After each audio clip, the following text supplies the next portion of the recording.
बिस्मिल्लाहिर्रहमानिर्रहीम आबादगार साथियों, अज काफ़ी दिन का पोइ वरी जेको आहे असां ckc3 ते मौजूद आहियूं। असांजो महिमान आयो आहे शहदादपुर तालुके जो वॾो ज़मींदार मीर ज़बरकश साहिब, जिन जो वॾो फार्म आहे पंहिंजो मीर जागीर जे नाले सां ऐं डबरो फार्म जे नाले सां, जेको तक़रीबन 1200 एकड़ ते मुश्तमिल आहे, जिते मुख़्तलिफ़ क़िस्म जा फसल कयल आहिनि, जंहिंमें काटन, कणिक ऐं ॿिया। मीर साहिबु काफ़ी तजुर्बा कंदो रहंदो आहे। मीर साहिबु वॾो शौक़ीन बि आहे।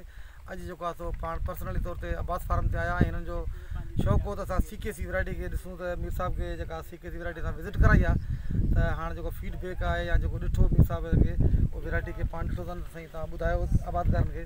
साईं मुंहिंजे ख़्याल में हेसी ताईं जेके बि वैरायटियूं असां ॾिठियूं आहिनि, तव्हां वटि कयल या असां वटि जेके कयल आहिनि, उन में सभिनी खां बेस्ट वैरायटी जेका आहे सा ही आहे। तमामु घणो माल अथसि, तमामु सुठो माल अथसि। ऐं जेसीं ताईं ज़मींदार खे ॿिज भलो न मिलंदो न, केॾो बि प्रोग्रेसिव ज़मींदार हुजे, तेसीं ताईं हू न यील्ड खणी सघंदो, न को हू पंहिंजे मतिलबु हारनि खे या सभिनीनि खे माण्हू को ख़ुशहाली या कंहिं पासे ॾांहुं वठी वञी सघे थो।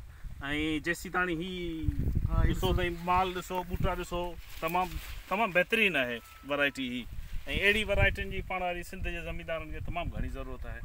ऐं मुंहिंजो ख़्यालु आहे जे कॉटन जी बदहाली शइ कढी सघे थी, अहिड़ियूं वैरायटियूं जे 4-5 ॿियूं हुजनि, त पोइ मुंहिंजो ख़्यालु आहे कॉटन जहिड़ो को फसल ई कोन्हे को जेको पाण पोखियूं ऐं उनजो मोट न मिले, ऐं उहो कंहिं माण्हू जे लाइ का बहितरी न करे सघे।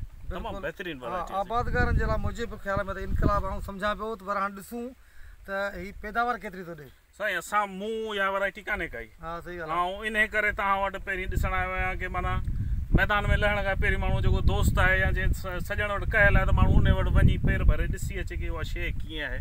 तमामु भली वैरायटी आहे सर, तमामु भली वैरायटी आहे। बाक़ी हाणे एवरेज इनशाला तव्हां खां पुछी पोइ जेका सलाह बि थी तीअं कंदासूंसि। बाक़ी हूअ माल ॾिनो, कुटी जो साइज़ तमामु बहितरीनु। हा बसि बाक़ी हाणे साईं अॻियां जोड़े रब जोड़ण वारो आहे, सभिनीनि पासां खां मुसीबतुनि खां रब पाक पंहिंजे बचाएसि, त तमामु घणा। ऐं ॾिसो ॾिन ही कीअं थो खणे, तमामु बहितरीनु थो खणे, तमामु बहितरीनु। माशाअल्लाह, फर्स्ट क्लास। आबादगार दोस्तो, तव्हांजी वॾी महिरबानी।